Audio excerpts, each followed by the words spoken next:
Hi, my name's Stan Moulton. Welcome to another Let's Go Beekeeping. It's mid-February, the 14th today actually, Valentine's Day. We've got a special treat for our sweeties. We're going to feed bees today. The first choice for feed is of course honey. If you don't have that, and particularly this time of year, they may be out of honey, so we need to supplement them with something. So we're going to feed them today. I'm going to show you a variety of all the different kinds of feeders that are available. And ones that you can make yourselves, homemade, quick, easy, inexpensive way to feed bees. Let's first of all test the water that we're going to be using to mix in our syrup and see what the pH is. pH is a very important part of healthy bees. We want the supplement that we're going to be giving our bees, in this case sucrose, to be the same acidity as honey, which is going to be around 4.5. So our water and our sugar should be close to neutral, but let's test it and see before we feed it to the bees. So I've got some pH strips. I'm going to test the water. Water can vary greatly in its pH, so this is Provo, Utah, along the Wasatch Front. It's probably similar. And the water here is pretty close to neutral. We're at 7.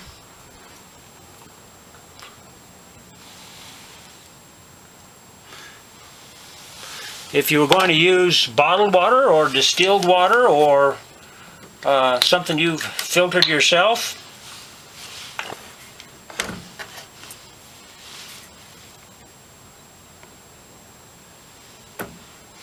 this brand of bottled water is about 6. We're going to take a gallon of warm water. I'll put it in a bucket and mix it.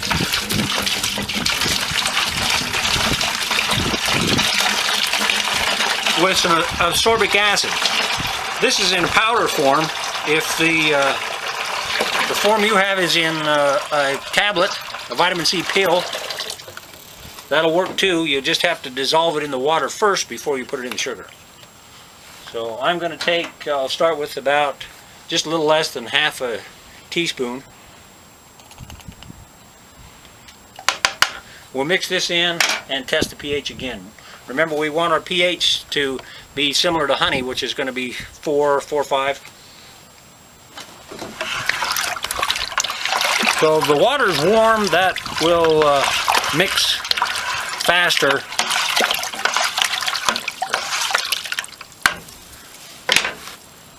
Let's test the pH now.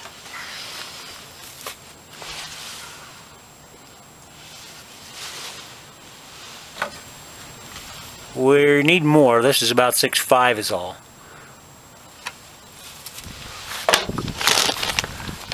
I added a little bit more ascorbic acid just to get it a little more acidic. It wasn't quite acidic enough. Now I'm going to pour the sugar in. And I'm not going to measure the ratio of this sugar exactly. 1 to 1's a little too thin. 2 to 1's a little too thick. I'll have to stir forever and have hot water to start so it dissolves quicker. So I meet in the middle, somewhere in between. If your syrup is too thin, it's more likely to ferment. It'll ferment faster. It'll sour. If it's too thin, it increases the humidity depending on the type of feeder you're using. It can increase the humidity and moisture level inside the hive. If it's too thin, the bees will pick it up quickly and you'll just have to come back and feed again sooner than you really wanted to. So generally I keep mixing syrup in until the sugar floats on top. Then I know that the water in there can absorb a lot more sugar, and I call it good. And that generally ends up somewhere between 1 to 1 and 2 to 1.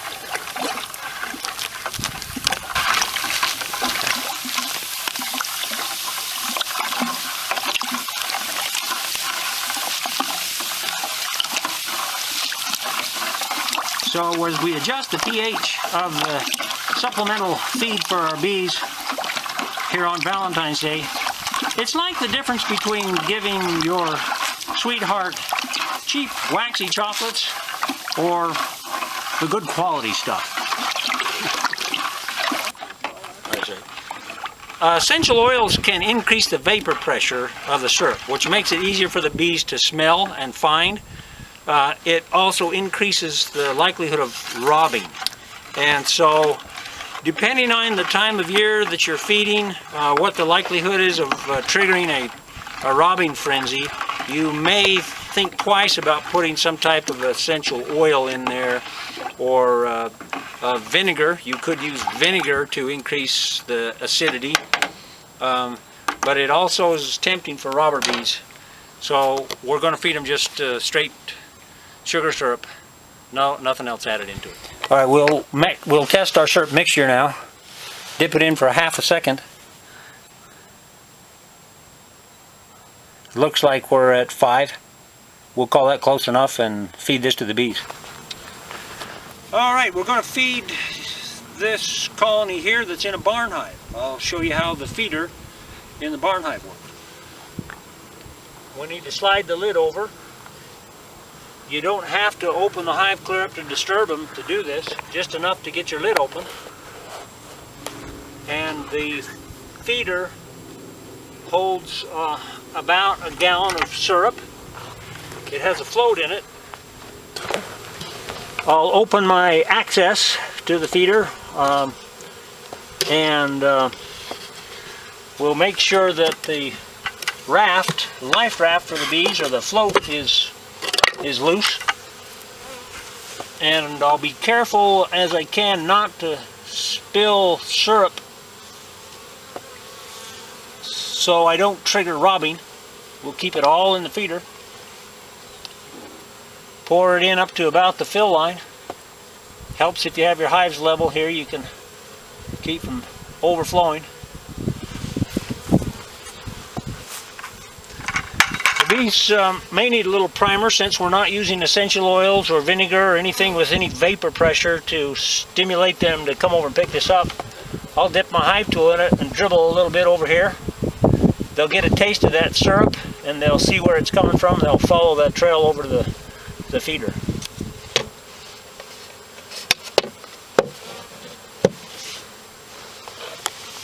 Edit this in somehow. Okay. So one of the reasons that you may want to wear gloves is Propolis. When it's hot, it's really sticky and you don't get it off. You're going to get this all over your clothes, all over your steering wheel, all over your seat belt, all over your iPhone. So you may want to wear gloves just for that reason. There we go.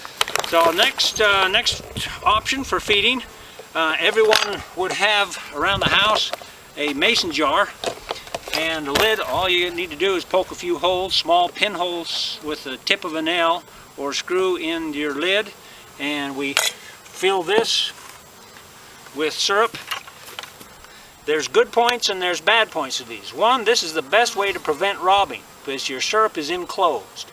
And it's a good way to feed them because you can put this right above the cluster. And the heat from the cluster will make this syrup more accessible during colder weather to the bees. So the bad point about this is it can leak syrup on the bees if it's not done right. So if I were to turn this upside down, it'll drip a little bit until the suction, the air in here is filled. Feeding bees using an inner cover with the feed hole. I'll remove the lid, put the inner cover in. I'll use the mason jar upside down to keep this out of the sunlight and the wind. I'll use an empty box as a shell. Put the lid back on. It's a good way to feed bees. For feeding, we're going to use the sugar shim again. Okay, these bees don't need to be fed. Okay, I spoke too soon. They're not dead, they're just down in the bottom box. Usually early spring, late winter, they're up in the top box because that's where the honey is and that's where the heat is. but occasionally they're down below, which is what they are today. So let's take this mostly empty super off, and we'll reduce the hive down to 1 box. I'm going to use the sugar shim or rim shim again. You can see that we have a division board feeder in this one, and there's a float at the bottom, but the bees have gone in here and made comb. That's perfectly fine. I'm not going to cut this comb out. It just makes a good ladder for them to crawl out on if I want to feed syrup in there. So this one, we're going to show you how to use a baggie feeder. This is an inexpensive way to feed your bees. Everybody's got a Ziploc bag. This is only a quart one, but you may want to use a gallon, whatever you've got. We'll put some syrup in this, and we'll set it directly above the cluster, just like we did on the last one with the sugar cubes. And then we'll poke a few holes in it. So these are notorious for drizzling syrup all over your bees. We only want to poke a few very small holes in the top, not on the sides, or it'll drip syrup all over the bees. So to do this, I'll take a knife, don't go all the way through, just a few holes, let the air out, a few little slits in there. You'll see as the air comes out, and the syrup won't be enough to run over, but the bees can put their tongue in those spots, pick up syrup that way. Cheap syrup feeder. Another option for feeding, again, a Boardman type feeder. It'll use a standard smallmouth mason jar. We'll put the syrup in it.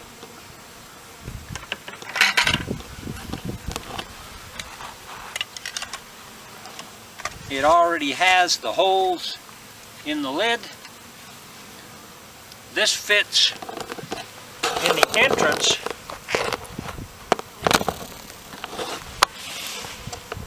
This is prone to robbing. It's so close to the entrance, it's easy for robbing bees and wasps to get in there and snitch some syrup. It also works well for water, if you want to put water in it. So often I get the question, I have some old honey. They used to put honey in 5-gallon metal cans, right? And people have had those in the basement for who knows how long. I have some currently from my grandfather's bees, 1973, 74. And they want to use this. It's still consumable, but wouldn't it be better if they used that to feed the bees with and then got some fresh stuff back later in the summer? So if you know where that honey came from and you know that it doesn't have any foul brood spores in it, it's okay to feed that. I know people that do all the time, but usually what happens is they'll end up putting a medication in there to kill the foul brood, if just in case there is any in there. And so I just threw away 2 cans of old honey. It went to the landfill. So I try not to feed them that old stuff. The division board feeder we filled up last week. They still haven't consumed all of it, which is okay, but if it's in there much longer, it could sour or ferment. It is best if they pick it up sooner. That's the disadvantage of the division board feeder. Okay. I spilled some syrup. You can see it missed the feeder tray and it's running down the bottom board and out the entrance. So that's a way to trigger robbing. Try not to do that. And next door we have maybe a sign of robbing. You can see there's little bits of wax, which is indicates that there may be some robbers in there uncapping the honey. An overview of the feeders that we've talked about today. First was our barn hive with the built-in feeder. Simply removes the lid, holds a gallon of feed. Access hole is in the side of the inner nuke box. Boardman type feeder. This one works well for water. Also, it's prone to robbing. It's close access to robber bees and wasps. The bees, if they're cold and in a cluster, can't move over to pick up their feed. Next was the division board feeder. You remove a frame, put the feeder in its place. This is good for drowning bees, making bee soup. That's the disadvantage to it. The advantages are you don't have to have any extra equipment. A feed hole in the top of your lid. No inner cover. One piece of equipment. You can replace that after you're done feeding.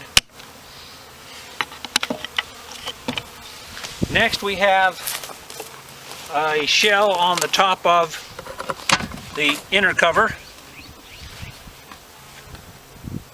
Upside down mason jar. The advantage is you have heat coming off of the cluster. It's easy access for them. Prevents robbing because there's no open syrup. You do need an empty box and an inner cover. Next is the sugar shim with sugar cakes. The advantage is the bees can take advantage of the heat coming off of their cluster directly above them. This is a great way to feed bees in the winter. Prevents robbing. The only other equipment that you need to do this is your shim.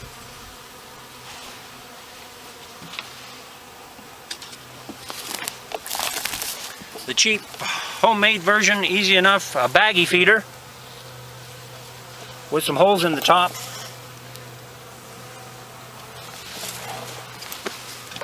Thanks for joining us today. Next week we'll have a new subject. If you have something, no matter where you are, that you want to email us, ask us a question, and we'll answer it in the Beehive next week.